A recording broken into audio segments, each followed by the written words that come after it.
You're listening to The Supreme Show with who? Me, Supreme, aka Big G, the brother with the platinum voice that'll put you to sleep. So listen, like, and subscribe. And oh, don't forget to drop a comment. Peace. Peace, everybody. Peace. What's good? It's your boy Kareem Supreme. About to talk about the most important album of all time, Fear of a Black Planet. It's been 30 years since this album came out.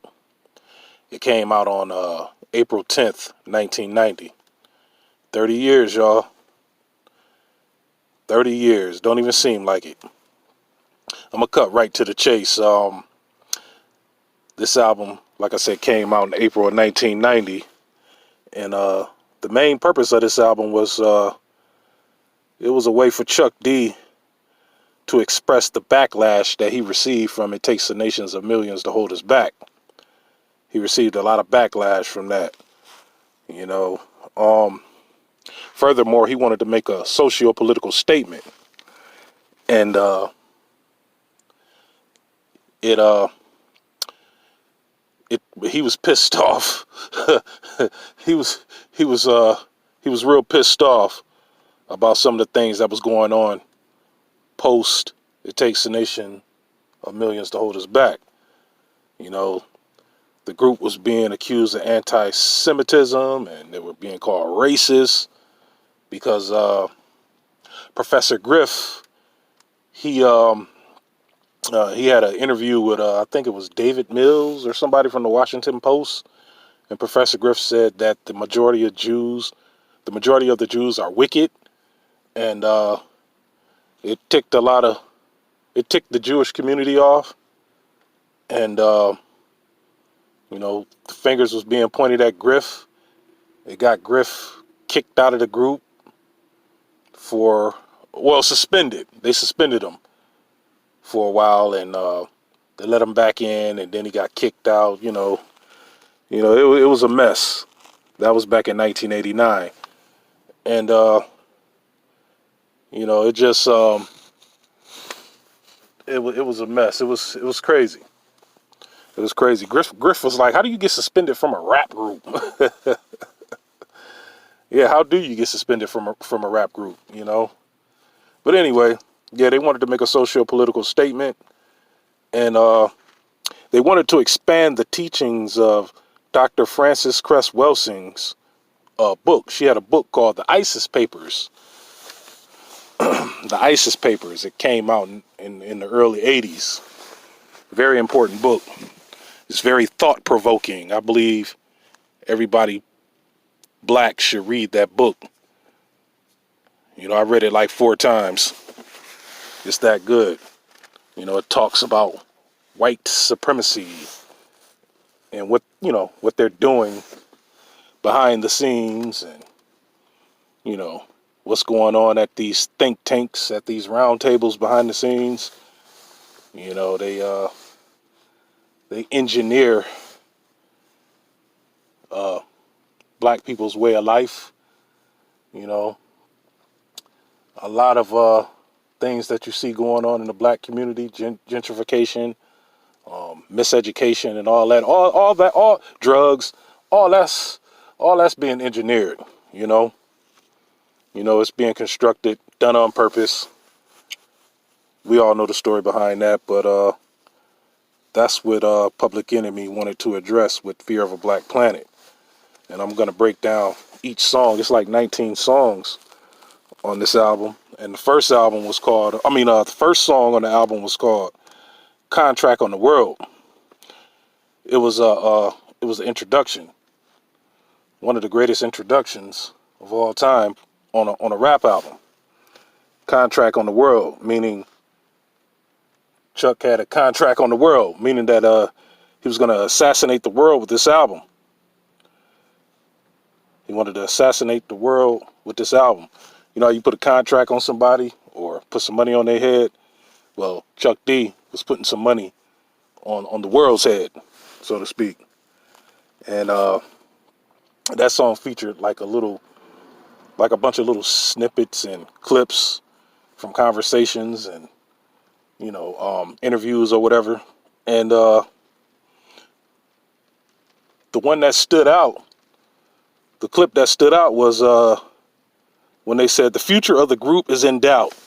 That's because there was a lot of stuff going on in the summer of '89 before this album came out. You know, Public Enemy was only supposed to be in the rap group. They was only supposed to be in the rap game for a year.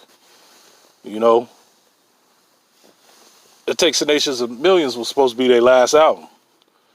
You know, but it did so well, they had to come back with a third album. And before the third album, before Fear of a Black Planet came out, Chuck D, Public Enemy, was just being heavily criticized for what they were saying, you know, what they were writing about, what they stood for. Basically what it was, a lot of people were pissed off because, you know, Chuck D was instilling black power in the young black youth. You know, he was instilling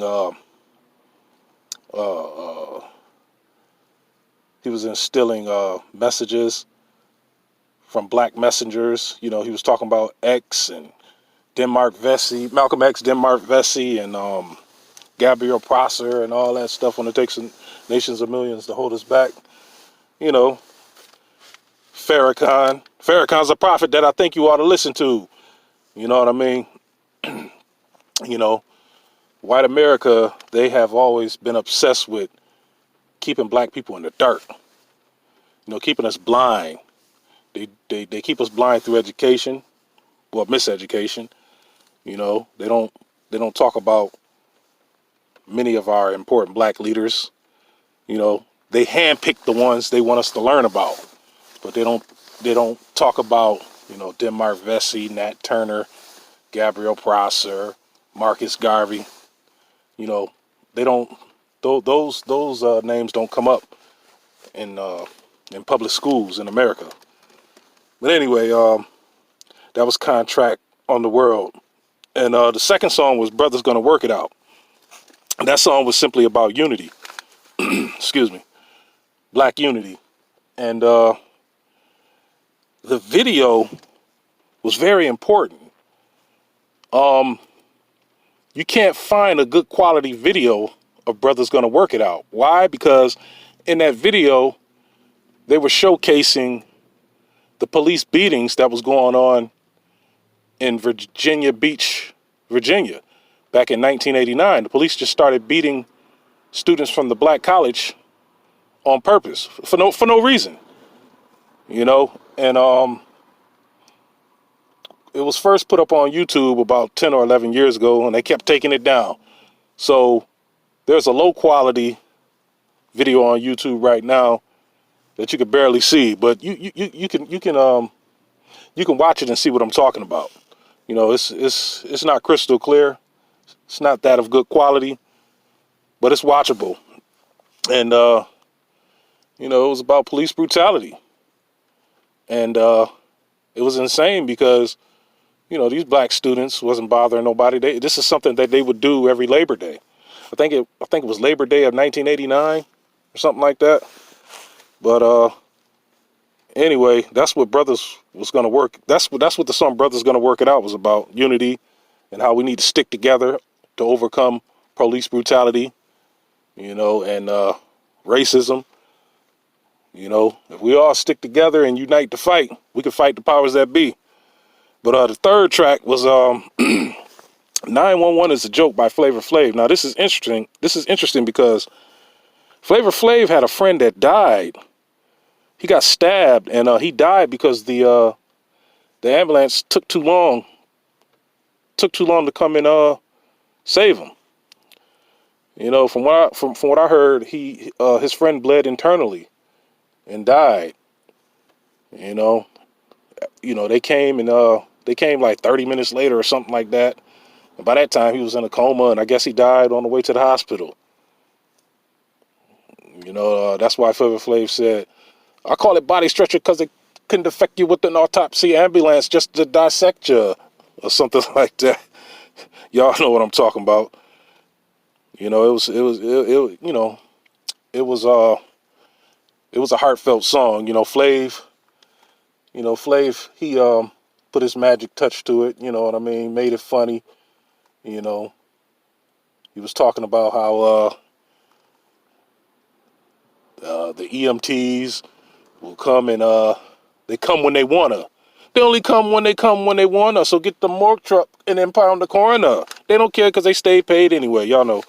But in that video, again, a lot of Public Enemy's video either got cut short or censored in some type of way, or you can't view them on YouTube. And there's a reason behind each and every one of them. Like I just told you with the brothers that's gonna work it out video.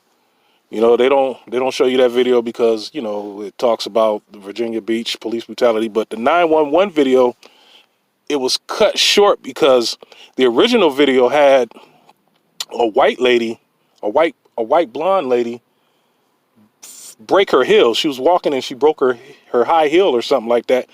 And somebody called the police, and police came quick. They was there like three, not the police, I'm sorry, the ambulance. The ambulance came quick for this white lady. If you ever had it on home video, you probably could still view it, or, you know, you could probably purchase it off of Amazon or something like that. But yeah, you won't find that on YouTube. You know, the lady falls and break her heel and they come quick. She was already okay, but they made sure she was okay. It was funny. But the fourth song is Incident at 66.6 FM. It was like a skit with it was like an interview skit. Once again, the song is called Incident at 66.6 FM. Check out them numbers. 66.6, 666, the devil, mark of the beast. A lot of people never caught that. But yeah, it was a radio interview. And no, that's not Howard Stern's. That was a guy by the name of Alan Combs. It was not Howard Stern. It was Alan Combs, Colmes. He was like a radio show host, a radio show host in Brooklyn, New York City, and he passed away a couple years ago, cancer. May he rest in peace. Yeah, he you know, he was asking Chuck D all these questions because they were already under scrutiny.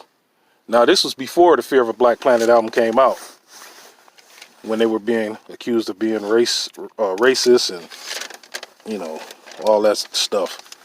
But a caller called up there and said, I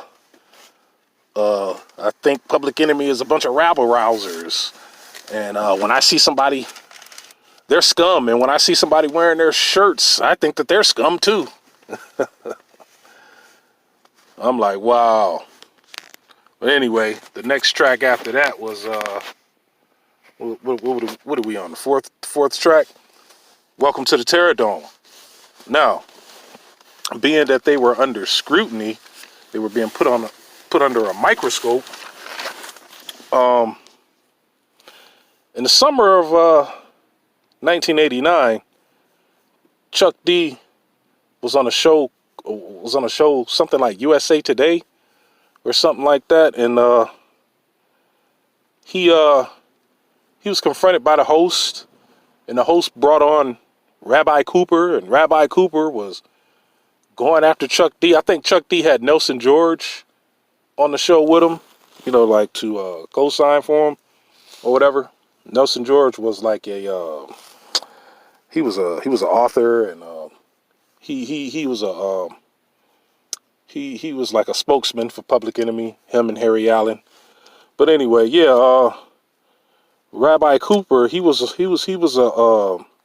activist for the Jewish Human Rights Organization or something like that, and he was going off on Chuck D about Professor Griff and all that stuff, and Chuck D was trying to tell Rabbi Cooper that he was trying to tell Rabbi Cooper that Professor Griff, you know, he is being held accountable, you know, and you know, the group doesn't stand for any kind of anti-Semitism.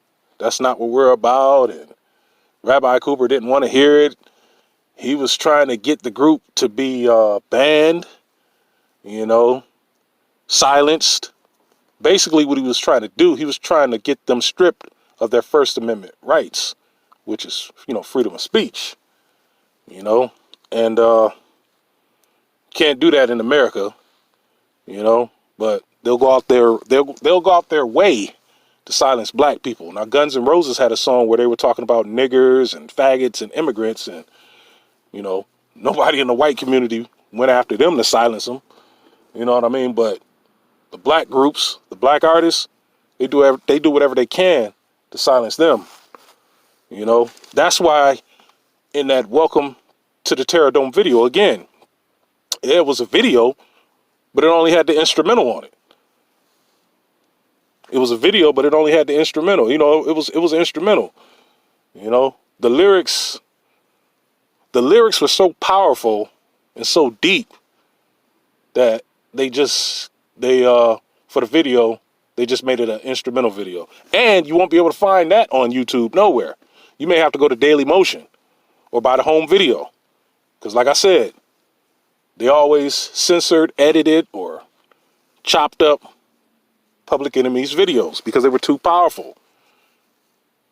The main thing that white supremacy don't want to do, they don't want to see black people confidence being boosted, I should say. They don't want our revolutionary fervor to be boosted. I say this over and over and over. You know, they don't want our revolutionary passion to come back because we'll start another civil rights movement. We'll get together and start a mass amalgamation. We'll unify and start another civil rights movement like we did in the 60s. We did it in the 60s, we'll do it again. You know, they don't want that. You know, and they know music they know music vibrates. You know, it boosts his confidence. It'll get you up rocking and rolling. So that's why you got the junk on the radio that you got out now. Nothing is revolutionary. Nothing is eye-opening. You know, they want to keep you dumb, down, and in the dark. You know, they don't want no X-Clans or Public Enemies or NWAs because it'll cause a mass uniting of black revolutionaries. They don't want that. So that's another reason why the lyrics to Welcome to the Terror Dome wasn't in the video. You know, and then plus Chuck felt like since they were being accused of being anti-Semitic on this song, he was somewhat anti-Semitic. He put it out there. Crucifixion ain't no fiction. So-called chosen frozen. Apology made to whoever pleases. Still, they got me like Jesus. You know, because of the crap that Rabbi Cooper was spewing. Oh, we need to silence these guys and silence this group and blah blah blah. That's why Chuck said, and that's why Chuck said in Welcome to the Terror Dome, I told the rab to get off the rag. He was talking about Rabbi Cooper. Told the rab to get off the rag. Basically, he was saying, get off my DICK. But anyway, now the next song was Meet the G That Killed Me. And this song was about the germ. No, not COVID-19. But it was about AIDS, and they talked about homosexuality and stuff like that. It was a quick song. I don't believe it was more than a minute. But it was about AIDS and homosexuality, and you know how it was secretly being pushed.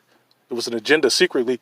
They was just getting ready to push it in the early 90s, but nobody really noticed it. You know, when Obama got in office, you know, he really pushed it, but that's a whole nother ball game. Let me go on to the next song.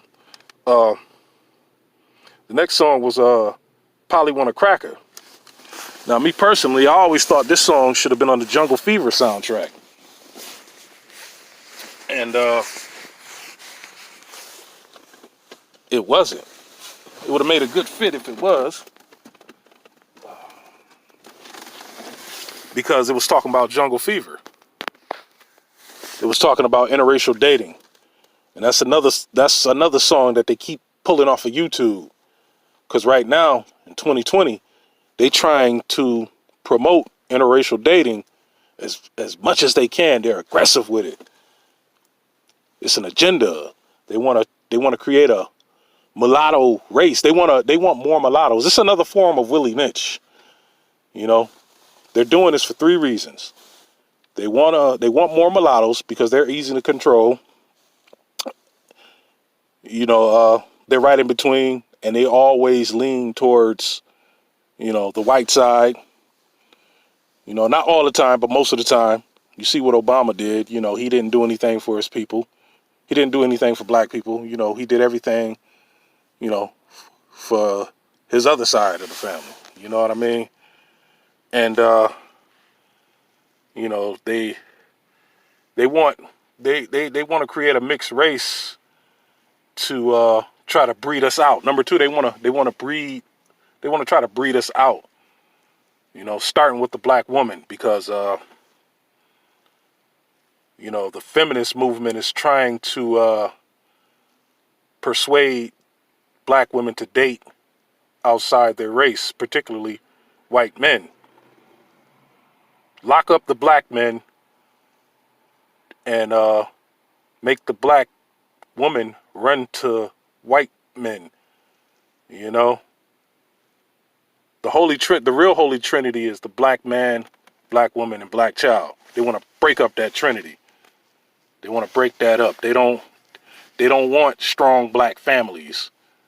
You know what I mean? They always they go out their way to keep us beefing with each other, at odds with each other. You know, they trying to make the black man irrelevant to the black woman. You know, another reason why they promote homosexuality to black men is to really make him insignificant to black women, and then they lock us up. You know, they trying to break us up, you know. But anyway, next song, y'all get the picture. Next song was Anti-Nigger Machine. That song was about police genocide.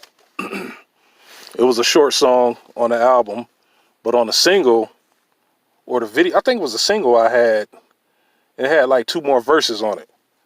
But on the album, they cut it short. There's already a lot of songs on the album anyway, so they had to cut it short. Anti-Nigger Machine is the weapon that the police officers carry. A shotgun, a 9mm, Uzi, whatever. That's their anti-nigger machine. And the next song after that was Burn, Hollywood, Burn. That was about black stereotypes in Hollywood. You know, Hollywood has always been, they always trying to change a race. The way a group of people think, you could change the way they think just by media, movies, and television. You know what I mean? And back in the days, they used to have a lot of black people playing like these weak roles: butlers, maids, slaves, and hoes. You know, ask for playing a lawyer, that's out of the question. You know what I mean? That's why Big Daddy Kane said in the song, we need to make our own movies like Spike Lee, because the roles being offered don't strike me. You know, they used to offer black people all of the terrible roles, the low life roles, even in the 70s during the black exploitation era. You know, it was pimps and hoes. You know, thugs and drug addicts and stuff like that.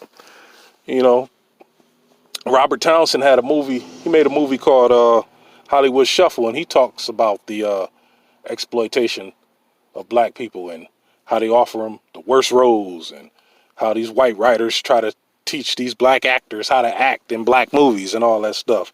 Burn, Hollywood, Burn. You know, and it's one of my favorite songs on the album.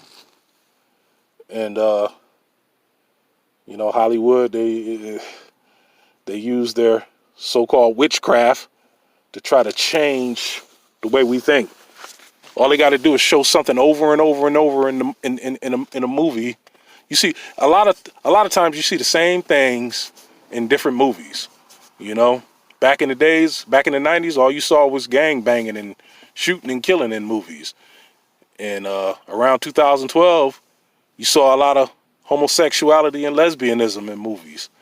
Now, since 2016, 2017, you're seeing a lot of interracial couples in movies. You know, whenever they have an agenda, they go straight to Hollywood to push that agenda, to control your thinking. Your thinking is being socially engineered. Burn, Hollywood, burn. Hollyweird, holla. The next song is Power to the People. That was just a crowd pleaser. You know, it wasn't even a song. It was just something that Chuck put together to get the crowd amped up. Power to the people, y'all. And another one of my favorite songs is the next song, Who Stole the Soul? You know, I had the privilege of going to the Fight the Power tour with Public Enemy, Chill Rob G, Heavy D, Kid and Play, and who else was there? I think that was it. But yeah, I remember them performing Who Stole the Soul. The crowd was going crazy. I was right up near the stage. I mean, I was so close I can hear Chuck's sneakers screeching the hardwood floor of the stage. He had on a pair of Avias. I'll never forget it. And when they were singing Who Stole the Soul, him and Flavor Flav was running back to each other. They was running back and forth saying, Who stole the soul? They'll run to one side of the stage and then they'll run back up. They'll meet in the middle and say, Who stole the soul? It was dope. That song was about how they intentionally rape black celebrities. You know, the IRS, the FBI. Chuck said it. The bigger the black get, the bigger the feds want a piece of that. Boo day. Intentional rape. The system is a pimp and I refuse to be a hoe. Who stole the soul? You know, they was talking about Wilson Pickett, Red Fox. You know, it happened to Joe Lewis too. You know, the IRS happened with James Brown.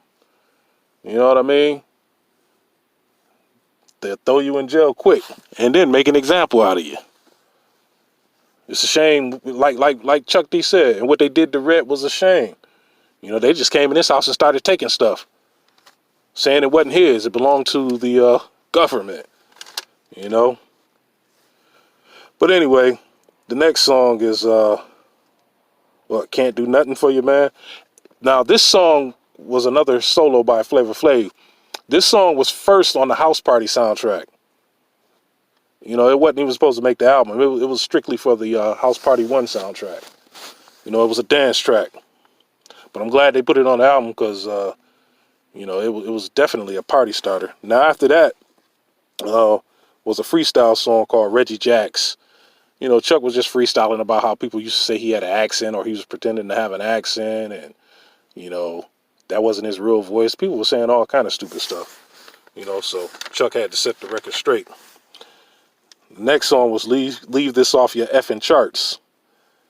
That was another skit, you know, with Mr. Terminator X, you know, on the wheels of steel chopping it up. Funny thing about Terminator X, I never heard him speak to this day. Before he was Terminator X, he used to go by the name DJ Mellow D. But Chuck, you know, suggested that he changed it because, you know, they already had a D. He was already Chuck D. It didn't make sense to have a Mellow D. And plus Terminator X sounded more intimidating, you know what I mean? Terminator X, you know. But yeah, that Reggie Jack song was a freestyle. And it had a booming bass line to it too. I wish it was longer. It's one of them songs that you just wish was a little bit longer. Well, no, I'm talking about Leave This Off Your Effing Charts. Okay. Yeah. Now, okay, the next song, B-Side Wins Again. That song was about how the B-side is always, well, not always, most of the time it's the best side. You know, you back in the days when they put out 12-inch singles, the A side would be the song that they was promoting, and they'll just slap another song off the album on the B side, and a lot of times the B side turns out to be better than the A side. So they made a song about this. B side wins again. Plus, it sounded like they made it sound like they was recording live at a park or a block party. You know, You could tell by the microphone quality and you know, the way they were going back and forth. Now the song after that is War at 33 and the Third. Haven't you heard? He was talking about going to war on wax. Now that track sound like they're at war. You can hear the guns and tanks in the background or whatever. War at 33 and the Third. For all y'all that don't know what 33 and the Third means, 33 and the Third, that's just a record, a vinyl. It spins around at 33 and the Third RPMs, rounds per minute or whatever. That 33 and the Third is just wax, vinyl, record. That's all that means for all you millennials or for all you non-DJing ass cats. But yeah, that's all that means. Song after that was Final Countdown. That was just a skit introducing you, getting you ready for Fight the Power. Now, Fight the Power, you know, that song is self-explanatory. It was on the Do the Right Thing soundtrack. And that song was out before the album. That song was made for Do the Right Thing. You know, that's the song that really got them a lot of heat. You know, they were being called racist for that song because Chuck D went on to say Elvis was a hero to most, but he never meant to me he was a straight up racist. The sucker was simple and plain. And then Flav comes in, him and John Wayne, because I'm black and I'm proud. I'm ready, I'm hyped because I'm amped. Most of my heroes don't appear on no stamp. You know, they were saying the things that white America did not want to hear, and they did not want you to hear it, black people. They want to keep you in a docile state of mind. They don't want nobody uplifting you. They don't want you to have no more Martin Luther Kings or Malcolm X's. You know, they rather you have Jesse Jackson and Barack Obama. You know what I'm saying? They want to keep us in the docile state of mind. They want us like sheeple. You know? But we're hard to, you know, we're hard to control. Most of us. We're hard to control. We don't fall for their racist agendas. So they figure if they can come up with if they can Frankenstein a mulatto race, then the mulattoes can control us by following the white supremacist law. Y'all see, I feel like I'm skipping a song.